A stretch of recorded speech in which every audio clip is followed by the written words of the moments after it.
hari umutima wawe waruhuka. Hari benshi batwagiye tuganira akambwira ati hari uyu n'uyu waciye kuri televiziyo gusa sinabavuga bavuze bangiraho mwikomo sinabavuga we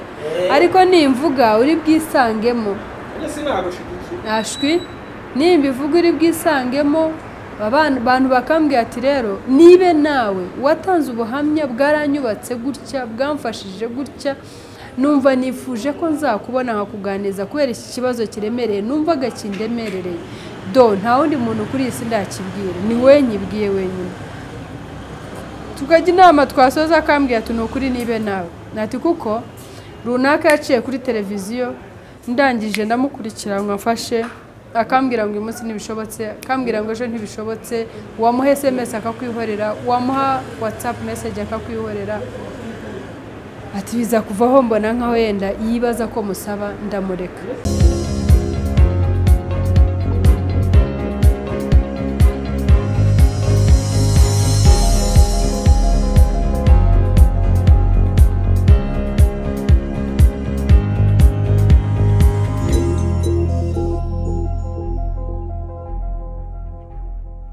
Aro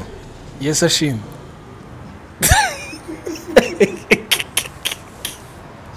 Akuna nawe wafashwe n'ibiki bari mukurikira Team TV turasuje cyane twicaye muri hoteli bita Great Hotel ni hoteli nziza kandi ifite ibiciro biri hasi. Great bivuga Great nyine ni hoteli hambaye Great ni kintu hambaye. Okay turi kuri Great Hotel mu Kiyovu. Okay turasuje cyane bakunzi ba Team TV bane bamugisha. Urabona noneho umuganwa Jori Mama Ganza ana bucura tujye tubavuga bose fura zizahora zivugwa zonyine. Reka dusuze Papa Ganza mutera nkunga mukuru iki kiganiro ni ministeri ikorera kuri murandasi kubera ko nta sare Mama Ganza araduhurizamo.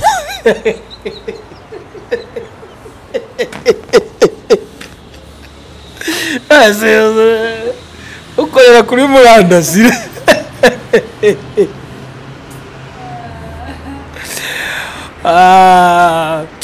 ntabwo babyoroshye ariko nyine nuko nta kundi wabigenza ihangana ariko mushize hanze iyo ishigare gushyize hanze ukuri barakumenya ngiye mbahaye ukuri rwose iyi ministeri ivugisha ukuri ikorera kuri murandasi. Okay twicaye mu kiganiro ikiganiro se bakicaramo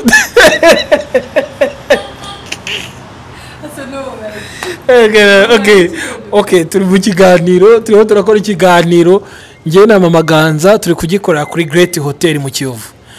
Hanyuma ni hoteli ifite ibiciro rwose biri hasi nago bikanganye ushaka kujya ahantu heza waza hano mu Kiyovu ni hepfo gato ya La Gardienne hamwe tujya tugura sambusa ni hoteli nziza. Hanyuma rero niho twisanze kuri aya masaha y'igicamunsi mu Rwanda ariko hari abantu badukurikira bari hanze bashobora kuba ari ku masaha atandukanye nayo turiho namwe turabasuhuje. Sinarimerutse hano ariko uyu munsi nagarutse nakiriye abantu bose badukurikiye aho muri ndashimira abantu bakanze kuri subscribe n'abantu bakora like ku biganiro ndetse n'abantu bakora share cyangwa se bagatanga ituro muri iyi ministeri ikorera kuri murandasi bitwereka ko umunsi twabonye sare muzaduha ituro kuko ituro rikomeye no gukora share. Hanyuma rero abantu batanga ibitekerezo muri comment ni sawa ariko simuzaze muvuga ko nasetse ko na Mama Ganza hari yajya atangira seka ibiganiro byacu nta mushiho bibamo nta bakamirifu tugira bateta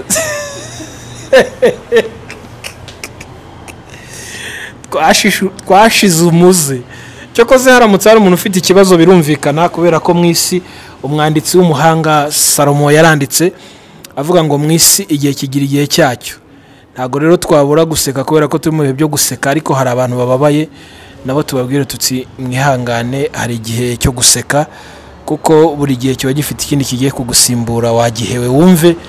uyu muvandimwe uri mu bihe bibi nawe turamuzirikanye muri aka kanya, turavuze tuti data amureba n'amaso y'imbabazi. Kurira kwararira umuntu ariko bwacya mu gitondo impundu zikavuga. Hanyuma rero maze kubashimira abantu tubana kuri Timu TV, ndabasaba ngo noneho n'ubutaha tuzabane nk'uko ubushize twabanye, na n'uyu munsi tukaba turi kumwe. Muduhe ibitekerezo muri comment. Hanyuma rero kandi mutwemere tubanze dusenge kuko ari umuco mwiza, hanyuma twakire umuyobozi wa ministeri ya initiative okay, kadusenge. Data turagushimye ko twemereye umwanya udasanzwe w'agaciro, n'umwanya ukomeye kuba turiho soko hari ikiguzi twatanze, kuba turiho soko twakiranutse, twe ntidukiranuka kubw'imirimo, ahubwo buri munsi amaraso yawe iyo tubonaho tubonaho gukiranuka. Uhabwe icyubahiro. Dusaba umugisha abantu bose babanye natwe kuri Timu TV kuva ku munsi wa mbere twatangira ku kiganiro cya mbere, na n'uyu munsi tukaba turi kumwe. Hanyuma hari n'umushyashya waje nawe, bose tubasaba umugisha, ubagirire neza, imigambi yabo ya buri munsi ukomeze kuyibamo, ndetse n'imiryango yabo ubane nabo bagirire neza. Natwe nk'umuyoboro uduhaye kugira ngo abantu benshi bumve message ikomeye uduhaye, kuko ari wowe wadutekereje mu kubaho kwacu tutarabaho,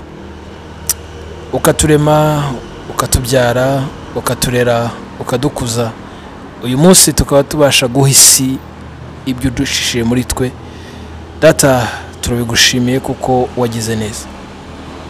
Hari abafite agahinda ko babuza ababo, hari abafite agahinda kubera ko bafite ibibazo babuza amahoro mu mutima, ariko ni wowe yatanga. Buri wese rero umuhe guturiza mu mwanya arimo,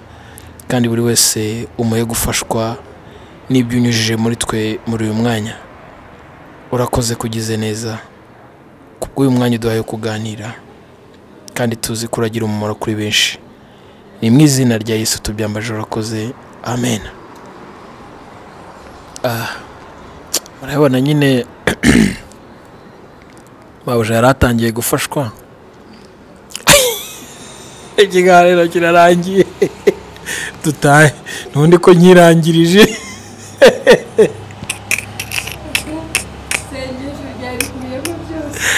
Ariko ndarumiye koko. Okay,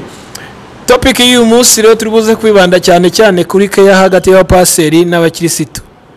abakozi b'Imana. Bitwa abakozi b'Imana rimwe na rimwe tubita ba dadi, ba mami, kubera ko byaturenze tukabakunda cyane. Birababaje rero ko atakubonera umwanya bikarangira ugize igikomere. Munyemero twakire umuganwa Jori, ngebwo turongera gusubira mu kanya, nta wamenya ningirirwa umugisha arongera kuza kuma gatuti. Karibu rero, ahe n'abatubonye ari ubwa mbere ubanze uyibwire, unasobanuye mwe navugaga ngo ni ministeri ikorera kuri murandasi. Mutubwiye niba unateganya gukodeshamo sare mu iyi hoteli. Karibu mu Maganza. Uyu munsi rero ngira ngo benshi mwari mukumbuye Emi, ababimbwiye n'abandi mutabivuze ngira mwari mukumbuye. Uyu munsi rwose ni igitangaza, yari yarabuze none yaje, mana yanje. Ariko ibyo abakoreye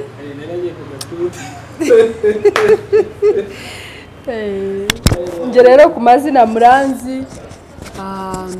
ni Mama Ganza cyangwa se ni Auntie J cyangwa ni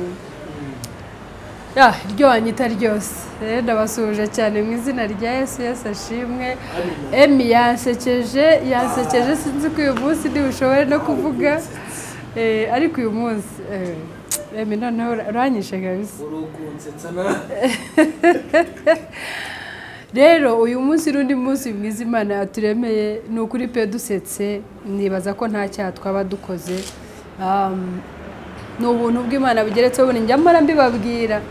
mba numva hari impamvu yo gushima hari ababa bamaze kugera ahacecekerwa hari ababa bamaze ubu bari muri koma y'amasaha umwuka bacunganwa na kuka kanyuma hari abaguye kumanuka y'amasaha hari twero nta kindi turusha abantu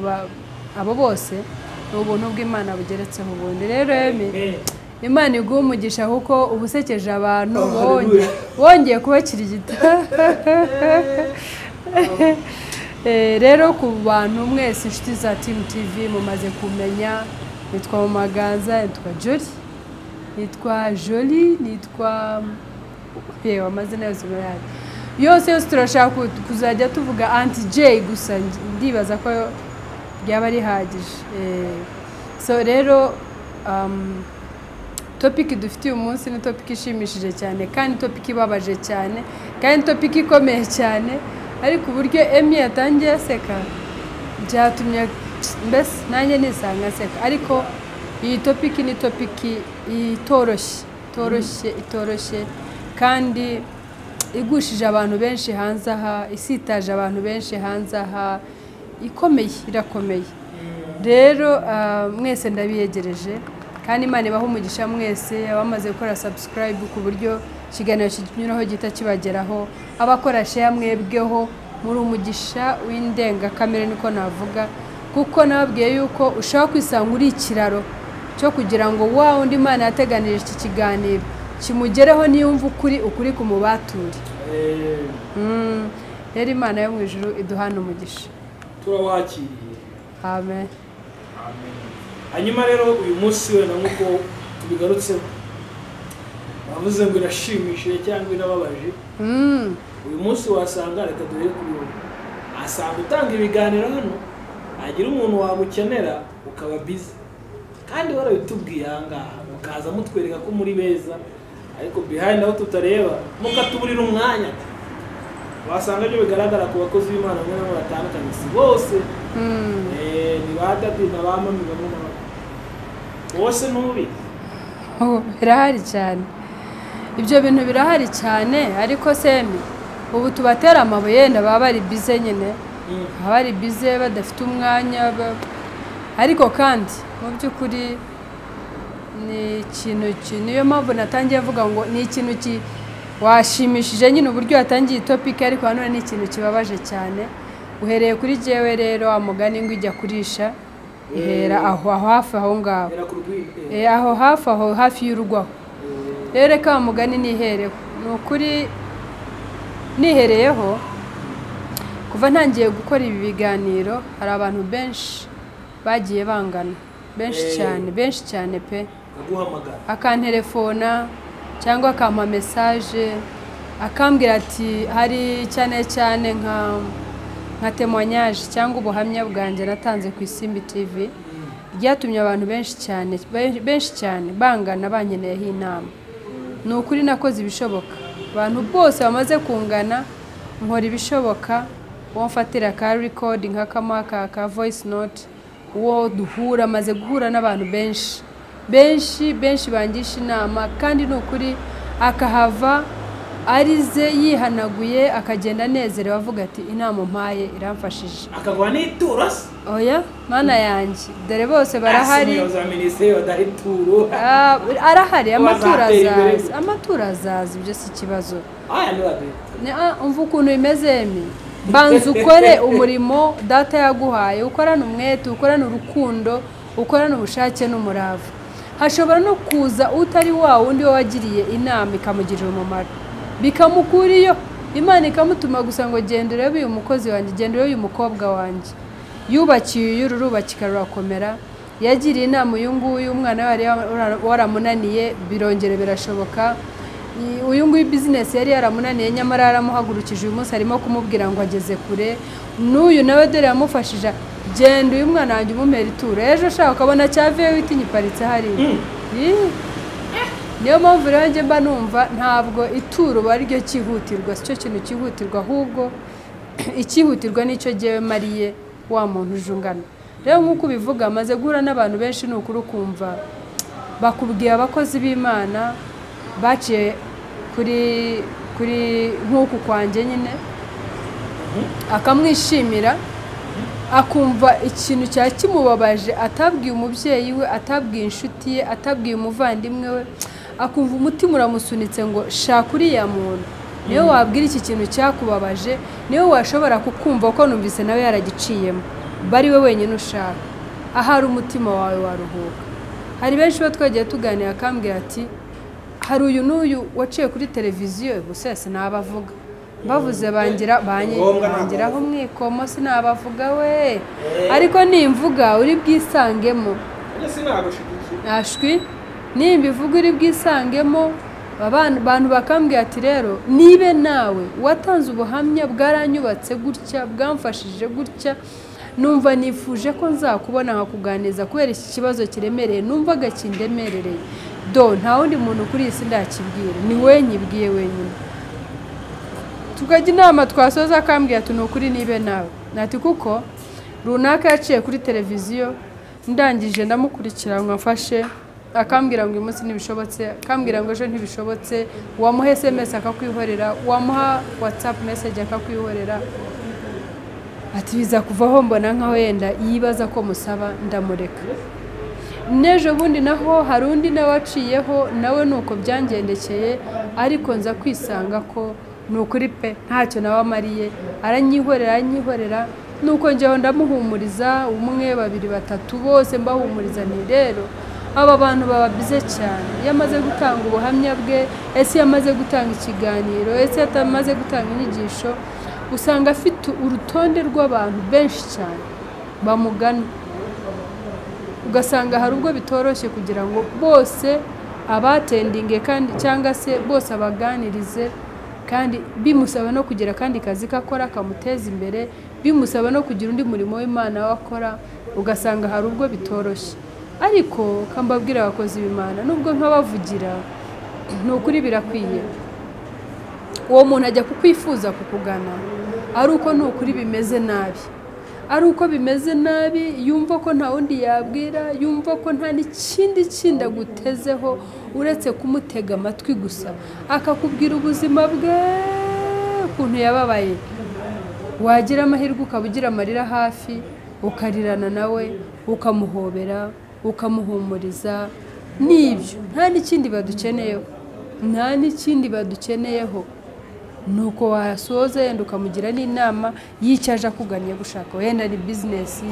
yabonaga yenda atazi uko yahaguruka, yenda n'umwana we wamunaniye, yabonaga yenda atazi uko wa mwana we yazuka yakongera akaba muzima, yenda n'umugabo wamunaniye, yenda n'umugore wamunaniye, yenda n'urugo rwamunaniye, yenda ni kimwe muri ibyo byose bituzengurutse byo tuzi byamunaniye, ariko akumva we wabiciyemo, agashaka kugira ngo akwegere umufashe ko nafite ikindi kijya gusa n'icyo ngicyo, akavuga ati kanegereye umukozi w'Imana, ahari yamfasha nkashobora kuva muri rurungabangaba rwondimo. Noneho akaza aricyo kintu kimwe, akaguhamagara uti tuzavugana, kongera ejo bundi tuzavugana, kongera ejo. Reka mbabwire ikintu cyo namaze kubona, ikintu cyose dukoze kuri iyi si gisaba determination, gisaba kwiyemeza, ikindi gisaba sacrifice cyangwa se kwitanga, ukitamba ubwoko vuga utoke. Ndibuka gihe hari abantu bamaze kunshakaho inama, tugapanga nkumva biranze, nanga umuntu wampamagara kabiri gatatu anshaka, hanyuma nkamuburira umwanya, numva wa muntu hari izina agiye kumpa kandi mu by'ukuri ntari kwiriye, kuko nanjye hari abo nzi nigeze nifuza kuganira nabo ntambonera umwanya, nkumva uburyo byambabaje, numva ntakeneye ko nuriya muntu ariko azababara. Rero ni ukuvuga ngo ndibuka ko hari abagiye banshaka nkabura umwanya, ariko nkamuha message nkamusubiza, nkamuha ubutumwa musubiza, ambwira rero I am sorry, ubu ngubu ndumva bimeze bitya, mfite gahunda bimeze nabi, nejo rero naho ndabona okay, reka tuzagerageze kuwa gatatu. kuwa gatatu naho tukavugana naho nkabona nanone mfite ibyangonze ariko namaze gufata umwanzuro ndavuga ngo ntitwamenya kuko iyi si tugendamo tugendana urupfu tugendana ibyago tugendana ibibazo nk'uko tugendana ibyiza ni nako n'ibibi biba bituzengurutse mvuga nk'uyu muntu koko ndamutse bibaye ngombwa we akava mu mubiri mumariye cya kindi yumva ko namumarira byamerera biti nasigara nipfunwe kandi afite uko nzaryivura ese jye bibaye ngombwa nkagenda yahora nako gahinda nawe katazabona ukuntu yivura umva nzi neza ko hari abantu bamaze kubangira ngo nka batatu nagiye nshyira muri gahunda yanjye nkabwira nti rero dore tumaze kubura umwanya wo kuvugana kabaye kabiri kabaye gatatu urabibona ute ngushyize mu modoka tukajyana ahantu ko ariho naringiye mu bukwe ko nta role mfitemo noneho uko ndi hariya mu bukwe tukicarana tukaganira ari nako nkurikira n'ubukwe nta yindi role mfite kado ndi butange mu bukwe nkicara mu bukwe nkanezeranwa n'umuvandimwe wanjye mu Rwanda nta mahoro nta wandika baza mu bukwe nta mubare wo baba badutegetse nkazana wa muntu tukicarana tugakurikira ubukwe tukaganira akabona icyo yanshakagaho nanjye umutima wanjye ukaruhurwa nuko icyo yarankeneyeho nkimuhaye ni ukuvuga ngo aho nabyigiye yuko rero bisaba sacrifice bisaba kwiyemeza ukavuga uti niyemeje gufasha uno muntu kama mbaya niyemeje kuko niki cyatumye afata mu bantu bose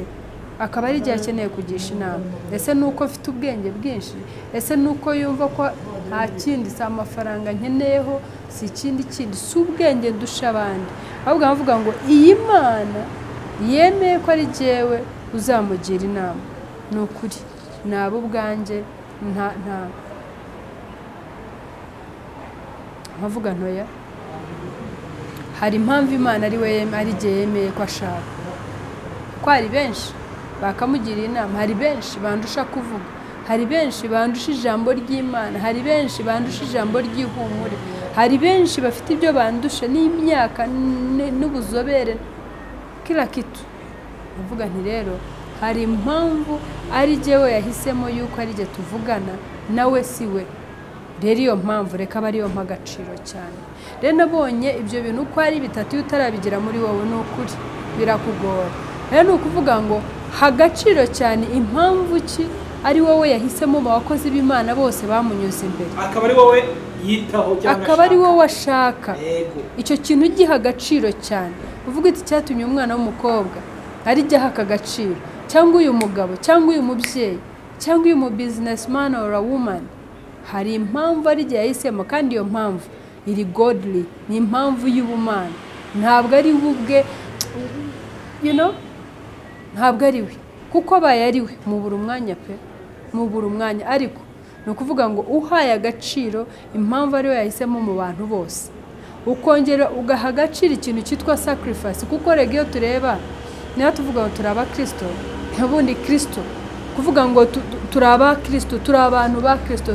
turi abana ba kristo turi ubwoko bwa kristo nta kindi bivuze dukwiye gukora nkawe tukamwigana mu bintu byose kristo rero yaratwitangiye nawe niyo mpamvu uba ukwiye kuvuga uti kamfata isaha imwe cyangwa iminota 30 cyangwa ewana ariko nitangira uno muntu reka nsabe nk'abantu bafite imodoka ushobora gushyira umuntu mu modoka yawe mukagenda muganira mwagera aho wajyaga ukamuhatika agasubira aho yajyaga nawe ariko mu maganza hari ikintu kimwe birengagije nkatwe abakozi b'Imana kandi twahamagawe urabizi ko tuba dufite abantu benshi Imana yaduhaye ubwo se wahera kuwa mbere bitaba 7-10 urugo rwawe rukazarurera umwanya ariko niba ubyibuka nabivuzeho navuze ngo ubwo bwinshi bw'abantu bagushaka birashoboka ko kuko bose utabatendinga birashoboka ko bose utabagirira umumaro muri cyagiye pe abantu nabo nabanje kubiseguraho mbabwira nti ibyo bintu birashoboka ariko nubwo bwose ariko bimeze wa muntu utitirije ese Emi wibuka ko wa mama umwana we yakijijwe nuko yatitirije yaratitirije aratitiriza ku mwami aravuga ati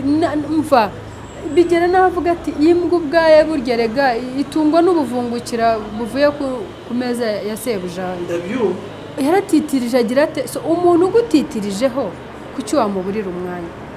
ari umwe twakira abantu ntacyo natitirijwe n'abantu barindwi natitirijwe n'abantu iminsi 7 mu cyumweru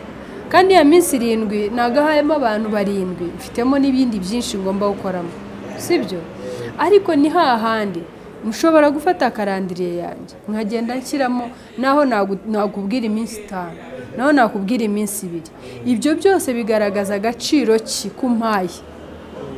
kuhaye wa muntu bivuze ngo naho utabyubahiriza ariko ababibana ngo uno muntu yampaye agaciro agera aho ashakira umwanya wa mwanya iyo ugeze nko guhamagara ngasanga n'ubundi nta kanya ufite ariko byonyine kuba unyitabye it means a lot kwitaba umuntu hari benshi yego hari benshi babanza bikangirikira nta kwitaba na nyuma atakwitabye ntaze no kongerana ngo guhamagara avuga ati rero nasanze missed call yawe sinakumenye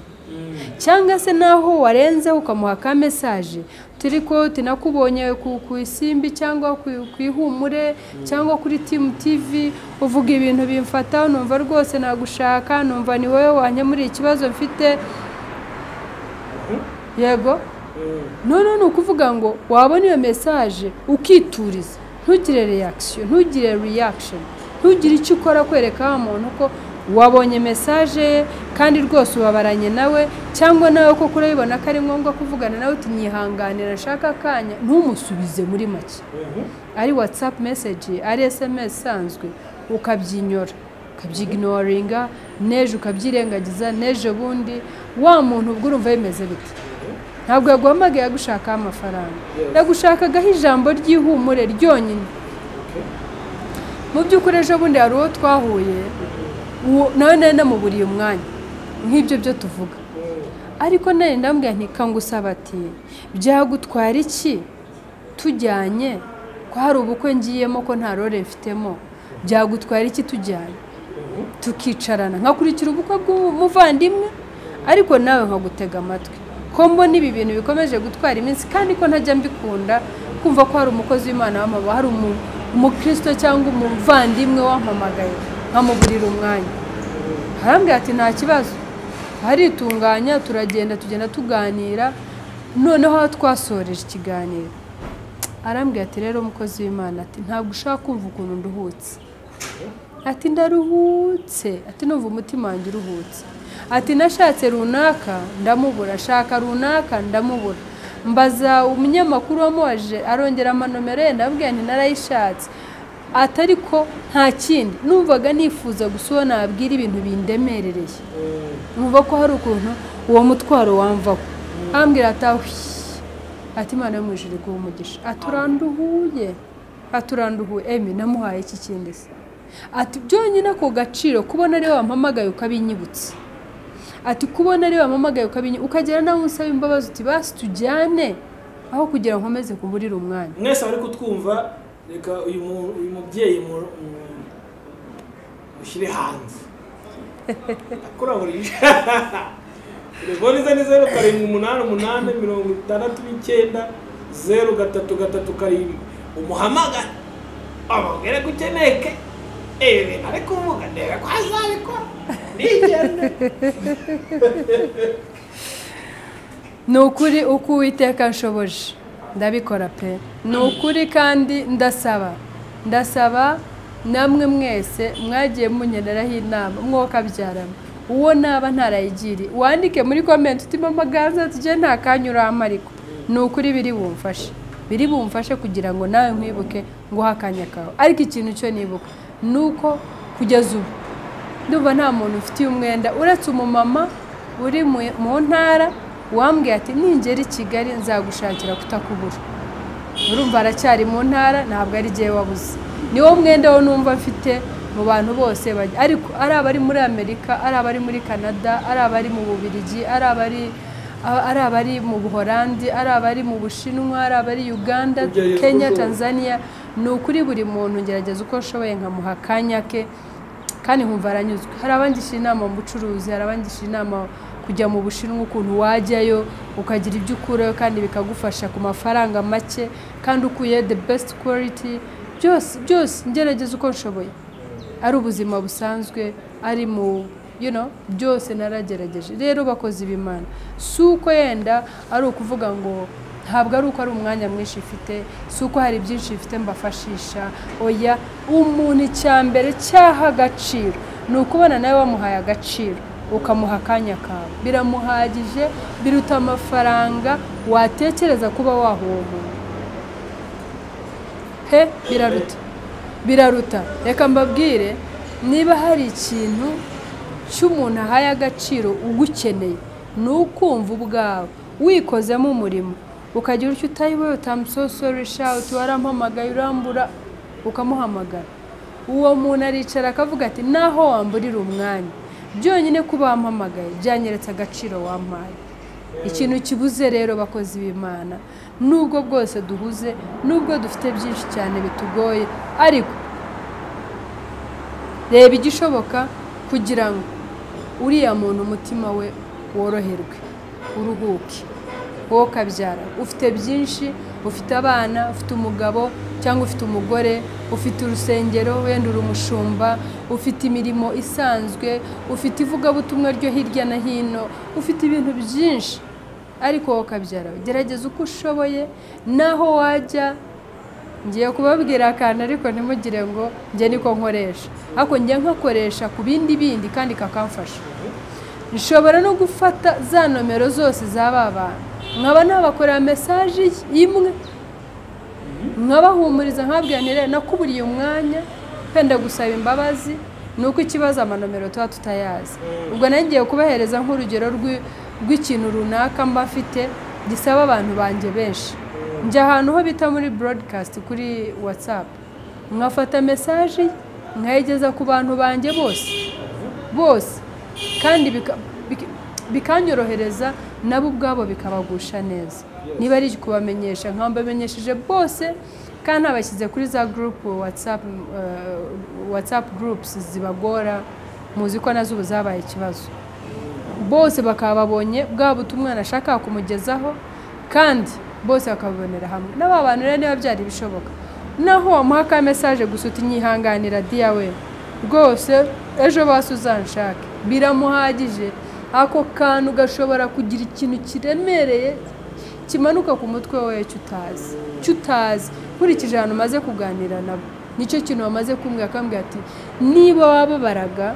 wagira ucyagira uwo wiyumvamo, naho byonyine yakora ka geste kakwereka ngo ahaye agaciro icyifuzo cyawe, ati byabimpagije. Aho guhamagara umukozi w'Imana aciye hariya ukabona nta kwitayeho, ejo ukamuha SMS ukabona nta gusubije, ukamushaka kuri WhatsApp ukamuha message ukabona n'uburi arayisomye, nta hano akakurya sini. Ako kantu ngo ni sini kurya sini. Rero abakozi b'Imana ni inama najyagaho nanone ngo tugerageze uko dushoboye mu mirimo myinshi. Wa muntu wakweretse ko agukeneye rwose, muha akantu kamwereka nawe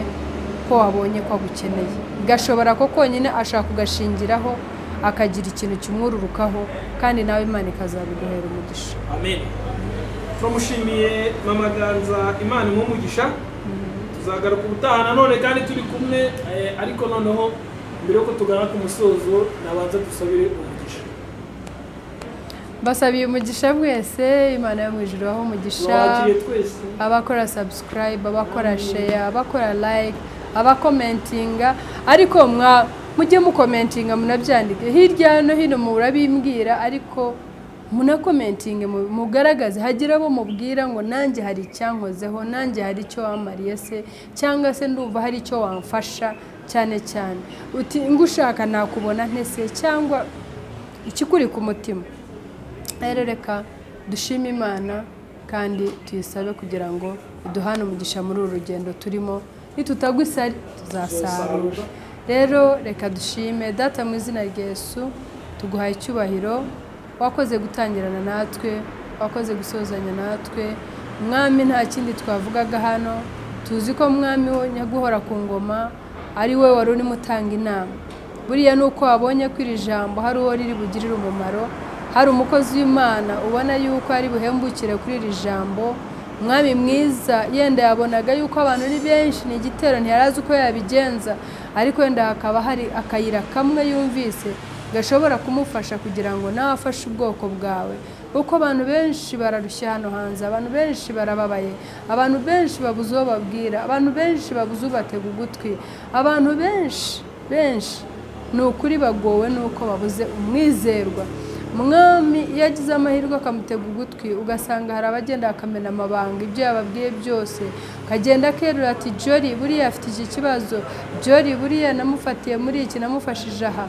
Ibyo bintu byose ni ibintu bivunnye imitima y'ubwoko bwa hirya no hino. Mwami tabara abakozi bawe, dutabare, uduhe uburyo kandi uduhe ubushobozi kandi uduhe n'ubwenge bwo kugira ngo uyu murimo tuwuhagararemo neza. Girira neza uwo mukozi w'Imana wese, ujye ugerageza kugira icyo akora kugira ngo uje amugana umutima uruhuke. Mwami uburyo bwawe nk'Imana humuriza iyo mitima yose inaniwe kandi irushye kandi iremerewe. Mu buryo bwawe nk'Imana natabona uyu abona undi ariko umutima we uruhuke. Nzi ko inzira zawe ari nyinshi Imana ushobora gucamo ugacishamo ubutabazi bw'uyu muntu, naho bwari kuba ari jyewe yarabukeneyeho akaba yawubona ku bundi, izina ryawe rigahabwa icyubahiro. Shimwe himbazwe ukoze ibirenze ibyo twatuye, izina rya Yesu Kristo umwami wacu.